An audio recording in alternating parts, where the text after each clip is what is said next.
Olá, tudo bem com você? Seja muito bem-vindo ao canal Tudo é Matemática Básica. Eu sou o professor Zulin, o seu professor de matemática. Bom, se você está assistindo esse vídeo, ele é uma regravação de algumas questões da aula ao vivo 5. Isso, se você é novo por aqui, todas as semanas, às quartas-feiras, às 16 horas, eu faço uma live ao vivo ensinando matemática. E nessas primeiras aulas que eu estou trabalhando aqui, eu estou revisando a matemática básica lá do ensino fundamental. Então, se você ainda não é inscrito, se inscreve aqui no canal e ativa o sininho. Assim você será notificado toda vez que tiver aula ao vivo aqui no canal ou com conteúdo novo. Bom, por que eu estou regravando? Eu tive um problema com a internet nos 28, 29 minutos ali da aula. Ficou travando muito e depois eu retornei. Então, quando você for assistir a aula 5, eu vou deixar aqui na descrição deste vídeo essa aula ao vivo que eu gravei. Eu fiz no meu canal do YouTube. E aí você pode assistir ela inteira a partir do 29º minuto ali. Eu vou deixar a observação também na descrição lá da aula. Então, vou deixar o link aqui, vai lá, assiste ela. Depois dessas questões que eu estou resolvendo aqui, tem várias outras bem interessantes lá, então vale a pena, vai lá assistir. Então vamos aqui resolver essas questões aqui, ó. Primeiro, quais são os conceitos primitivos da geometria? Conceitos primitivos da geometria, eu já vou dar a resposta para vocês aqui, depois eu vou falar um pouquinho mais sobre isso, é ponto, reta e plano. Mas o que são conceitos primitivos da geometria? Então, na geometria, os conceitos primitivos são aqueles que não possuem uma definição formal dentro do próprio sistema geométrico, mas são intuitivamente compreendidos e aceitos como fundamentais básicos sobre os quais a teoria geométrica aqui é construída. Então, toda a geometria ela é construída em cima de conceitos geométricos aceitos. Então, esses conceitos são considerados, por exemplo, primitivos porque servem como base para a definição de outros termos da geometria. Por exemplo, segmento de reta, plano e aí por diante. Tá? Então, por exemplo, o ponto é uma noção primitiva porque ele representa uma localização no espaço. Então, ele não tem uma dimensão. Ou seja, ele não possui um comprimento, largura, altura. Então, na representação gráfica de um ponto, frequentemente a gente usa o quê? Um pequeno círculo, um pontinho, uma cruz e assim por diante. A reta. A reta é uma série infinita de pontos que estende em ambas as direções, sem curvatura. Então, possuindo apenas uma dimensão, o comprimento. Então, as retas são ilimitadas, não representam graficamente por uma linha como setas nas suas extremidades, estão indicando que ela se estende indefinidamente. E assim por diante, ou seja, são conceitos primitivos que a gente aceita como verdadeiro e a gente constrói toda a geometria. Vocês podem dar uma pesquisada aí sobre os elementos de Euclides. Então, os elementos de Euclides é um material, são os livros, né? Livros que Euclides escreveu, onde nós temos toda a base do estudo de geometria. Certo? Então vamos lá. E aí, você tendo alguma dúvida nessas questões que eu estou gravando aqui, coloque nos comentários, que daí eu vou estar lendo e analisando e respondendo vocês aí. Se necessário, claro que eu gravo outro vídeo falando das questões, então é muito importante que vocês coloquem suas dúvidas, para mim saber, né, que pé que vocês estão, até onde vocês estão entendendo, beleza? Vamos lá então para a nossa próxima questão.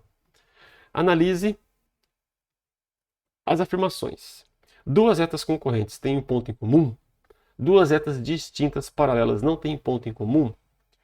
Associando V ou F a cada afirmação temos, né? Verdadeiro ou falso. E aí? Duas retas concorrentes têm um ponto em comum? Sim, verdadeiro. O que são retas concorrentes? Vou pegar aqui. Vamos desenhar aqui uma reta e uma outra reta concorrente a essa daqui. Está aqui, duas retas.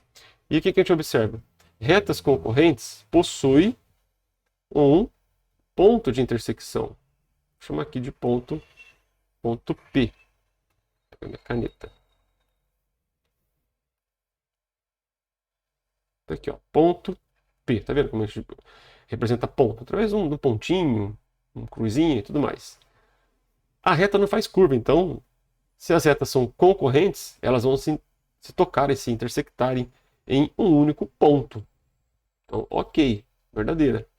Duas retas distintas, paralelas. Distintas são retas diferentes. Paralelas quer dizer que a distância entre elas se mantém constante. Não tem ponto em comum? Sim, verdadeiro. O que são retas paralelas? Então, se eu tenho lá, por exemplo, uma reta. Aqui, dá para ver aqui. Ó. Então, eu tenho uma. Vamos pegar reta. Aqui. Você tem uma reta aqui. Uma outra reta distinta a essa, só que paralela. Né? Vamos supor que seja perfeitamente paralela aqui. Então, eu tenho duas retas aqui paralelas. A definição de paralelas é que a distância entre elas se mantém constante sempre. Ou seja, não vão se encontrar. Então, não tem ponto em comum. Distintas são diferentes, porque eu posso ter retas paralelas coincidentes. Retas que representam a mesma reta. Aí teria infinitos pontos de intersecção. Retas distintas não apresentam ponto em comum. Então, as duas são verdadeiras. A alternativa correta aqui é a letra A. Está aqui. Seguimos. Qual das figuras representa um polígono convexo? Polígono convexo. Vamos lá. Definição de polígono convexo.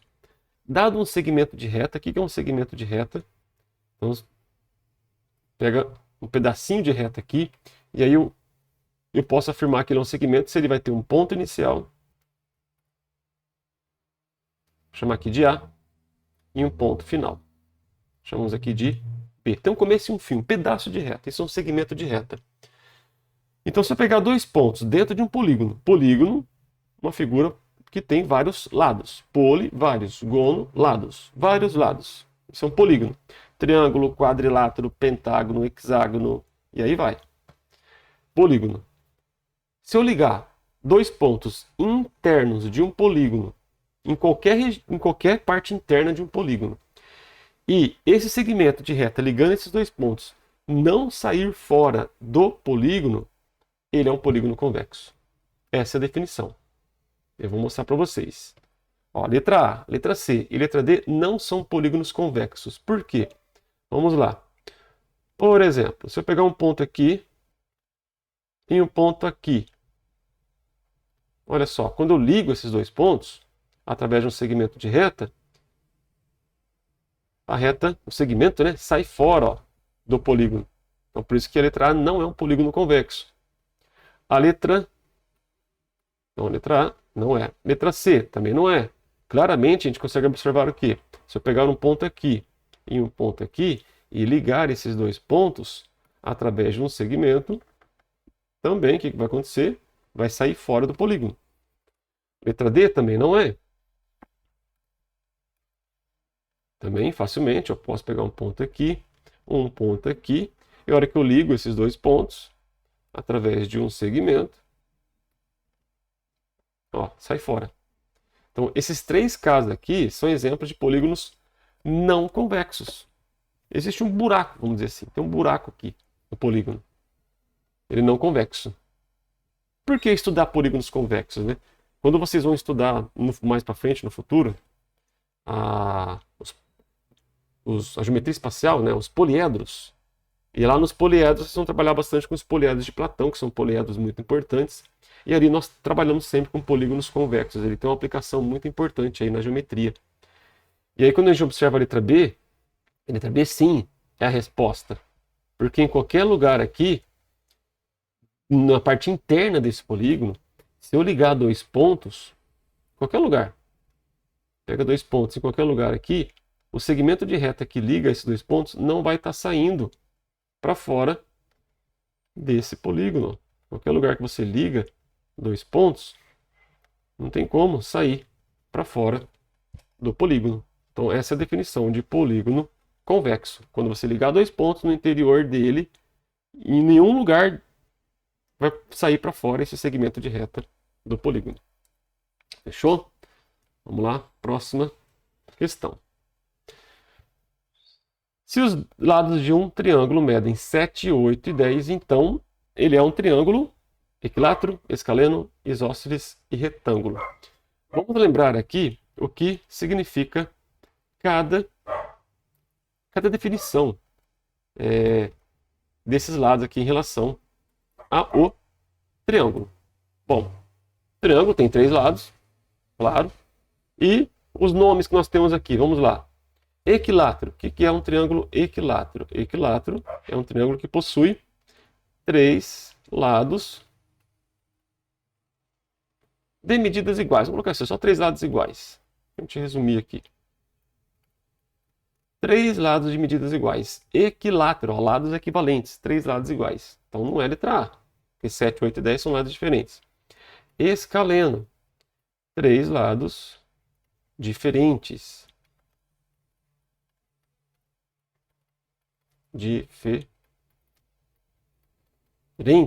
Ah, então a letra B. Se a questão de múltipla escolha, 3 lados diferentes, tem que ser a letra B. Ok? Só que a letra D, retângulo, eu vou mostrar por que não é. Nós vamos já falar um pouquinho de triângulo retângulo. Não vou falar toda a teoria aqui, mas eu vou mostrar um pouco já de triângulo retângulo, porque nós vamos ter aula sobre isso ainda mais para frente, de trigonometria no triângulo retângulo. Então, letra B é correta, 3 lados diferentes. Letra C, isósceles, 2 lados iguais. Aí você pode ter um lado diferente ou os 3 iguais. Tendo 2 lados iguais, ele já é considerado um triângulo isósceles. Então, o triângulo equilátero também ele é isósceles. Tem 2 lados iguais. E o retângulo, a característica de um triângulo retângulo é a seguinte. Ele pode ser isósceles. Pode. O triângulo retângulo. Ele pode ser equilátero? Não, não pode. Ele pode ser escaleno? Pode. Mas o que é um triângulo retângulo? É um triângulo que possui, né, um ângulo reto. Ângulo interno. O que é um ângulo reto? 90 graus. Esse é um ângulo reto. Então, quando vocês têm um triângulo retângulo, como que eu posso afirmar que 7, 8 e 10 não é um triângulo retângulo? Eu vou ter que lembrar do teorema de Pitágoras. Então, vamos pegar aqui um triângulo retângulo. É fácil desenhar. Você tem uma quina aqui, 90 graus, um ângulo reto. E aí, o lado maior é sempre o lado oposto ao ângulo de 90 graus, que é a maior abertura. Os outros 2 lados são os lados menores em relação aqui ao lado maior. Esse lado maior aqui é chamado de hipotenusa. Eu não vou escrever aqui, a gente vai ter aula sobre isso. Tá? Então, é hipotenusa. E os outros 2 lados aqui que formam 90 graus são os catetos. Então, se ele for um triângulo retângulo, o lado maior vai ter que ser o 10. Aqui 7, por exemplo, e aqui 8. Como que eu verifico se ele é um triângulo retângulo? Existe um teorema. Teorema de Pitágoras. Então, o que diz o teorema de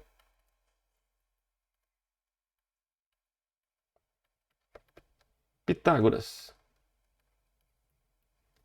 O quadrado da hipotenusa, eu vou abreviar aqui, é igual à soma dos quadrados dos catetos. Esse é o teorema de Pitágoras. O quadrado da hipotenusa é igual à soma dos quadrados dos catetos. Se as medidas de um triângulo forem verdadeiras nessa igualdade aqui, ele é um triângulo retângulo. Ou, se você tem essa igualdade, você tem um triângulo retângulo e vice-versa. Então, pelo teorema de Pitágoras, se esse triângulo for um triângulo retângulo com essas medidas, o 10 ao quadrado, que é 100, tem que ser igual a 7 ao quadrado, que é 49, mais 8 ao quadrado, que é 64. 100 é igual a 49 mais 64? Não. Para dar a igualdade verdadeira, que o 49, por exemplo, tinha que ser 36, né? Então, é diferente. Não é um triângulo retângulo. Não é um triângulo retângulo. Então, claro que a única alternativa correta aqui é a letra B. Então, aqui nós revisamos aqui a parte de nomenclatura em relação ao número de lados de um triângulo. Próxima questão nossa aqui, ó. A altura de um retângulo é 2 centímetros, o seu perímetro é 18 centímetros. Qual é a área desse retângulo?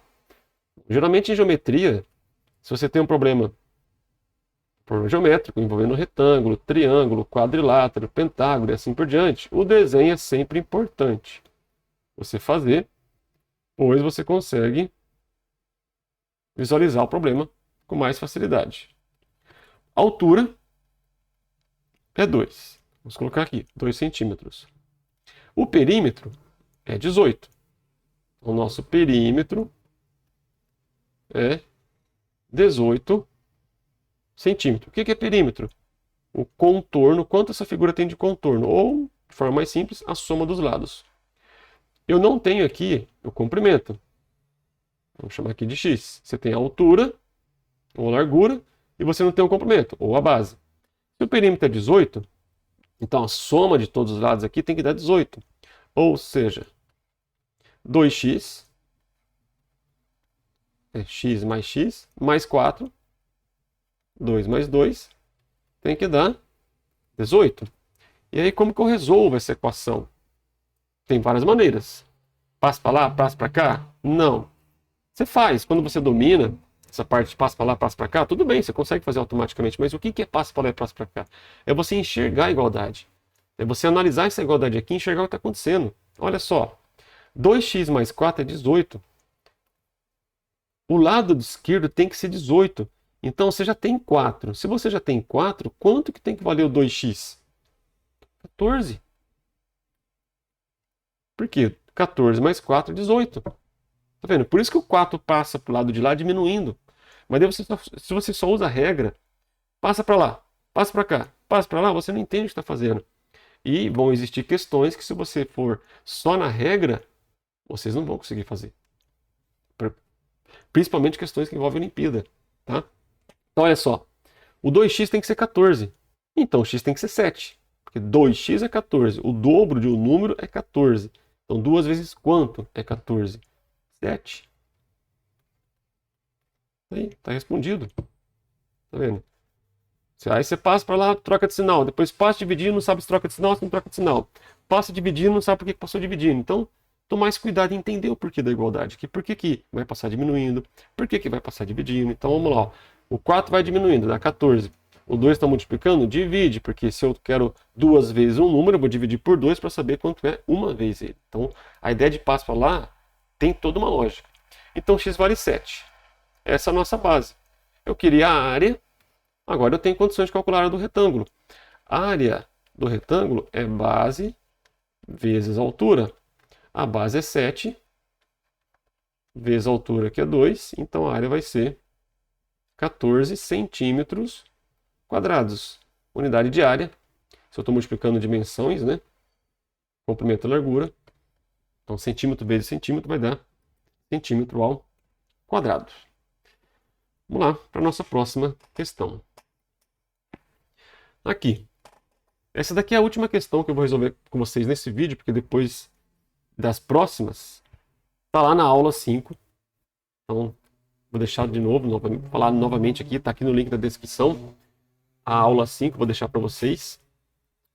E na sequência aqui vocês têm as outras questões resolvidas, porque até aqui, até essa questão aqui, ficou travando demais a aula ao vivo ali, então resolvi, falei, eu vou gravar um novo vídeo. Até na aula eu comento lá que eu ia verificar o vídeo, se estivesse ruim no começo eu ia gravar novamente ali as primeiras questões e colocar lá para quem for assistir a aula 5 ter também esse vídeo para poder acompanhar certinho. Cálculo de área. Vocês vão perceber lá quando forem para a aula 5, eu já coloquei tudo aqui, vamos repetir aqui, ó.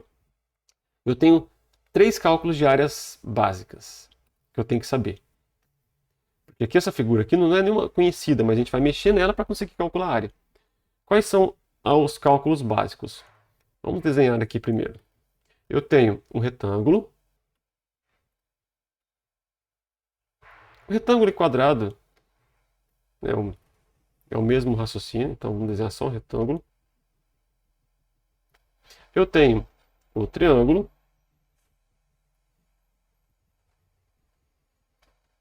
Com base e altura. Vamos já colocar aqui, ó, então você vai ter uma altura aqui do triângulo. Lembra que a altura é sempre perpendicular. E eu tenho a circunferência. E eu tenho aqui a nossa circunferência de raio R. Então tem um centro e aqui o raio. Então o retângulo tem base, altura, o triângulo base e altura, Fórmulas de áreas. A área do retângulo nós já vimos ali, vamos repetir, é base vezes altura. A área do triângulo é base vezes altura, dividido por 2. A área do círculo é πr ao quadrado. Πr ao quadrado. Essa aqui é a área do círculo. Demonstrações. Deixa mais para frente. Em outras aulas que a gente tiver aí, quando for necessário, a gente está estudando outros conteúdos, a gente demonstra por que é πr ao quadrado, em outro momento. O π é uma constante matemática que vale aproximadamente 3,14. Bom, então vamos lá. Como calcular essa área? Você sabendo as áreas básicas, retângulo, triângulo e circunferência, na maioria das vezes vocês vão usar essa base para trabalhar qualquer outro tipo de área. Na maioria, não todas, mas na maioria. Então, por exemplo, olha só essa área aqui. Eu poderia separar aqui em 2 paralelogramos. Ah, professor, eu não tenho área do paralelogramo, mas um paralelogramo eu posso separar em um retângulo. Ah, tá. E levando em consideração também que esses lados aqui são paralelos. Os lados foi colocado aqui, mas eu tenho lados paralelos. Vamos considerar assim, né? Lados aqui paralelos. Um jeito mais fácil aqui que eu enxergo, que é bem interessante, é o seguinte. Tem vários caminhos. Você pode usar o caminho que você achar mais legal aí. É aqui, ó. Se eu separar aqui, fizer esse corte aqui, desse jeito, se os lados são paralelos, percebam que esse triângulo aqui, ele vai encaixar exatamente aqui, ó. Olha lá. Você recorta aqui, né? Você vem, deixa eu pegar minha caneta aqui. Eu venho aqui e faço um recorte nessa parte e encaixo ele aqui. Então, a área da figura original, ela nada mais é do que um retângulo de 12 por 8. Então, na verdade, eu tenho aqui uma figura, o cálculo da área dessa figura aqui pode ser calculado como sendo a área desse... Vamos deixar mais grosso aqui, ó. Aqui, ó. Olha só. Desse retângulo aqui, ó. A área original se torna a área desse retângulo, que tem 12 por 8. E a área de retângulo, porque eu fiz o recorte que encaixei, ficou mais fácil. É base vezes altura, ou seja, 8 vezes 12. Então, nossa área é 8 vezes 12. 8 vezes 12 vai dar 80 com 16, 96 metros quadrados. Perceberam o que eu fiz aqui? 8 vezes 12. O 12 eu separei 10 mais 2. Dezena e unidade. 8 vezes 10, 80. 8 vezes 2, 16. 80 com 16, 96. É uma maneira bem interessante para você calcular aí a questão de área e multiplicação. Assim por diante. Separar a dezena da unidade. Bom, é isso. Até essa questão aqui, a aula ficou bem travada, então gravei para vocês aqui. As próximas questões, vão lá para a aula 5, está aqui no link da descrição, assistam ela. Se você é novo por aqui, novamente, se inscreve no canal, ativa o sininho e deixa um like. Está aqui meu Instagram, se você não me segue. Lá, diariamente, eu posto Reels, resolvo questões. Sempre eu estou postando material novo lá, conteúdo novo, então assiste, vai lá, me segue, vocês terão bastante matemática para vocês aprenderem. Fechou? Nos vemos aí na nossa próxima aula, todas as quartas-feiras, às 16 horas. Fui!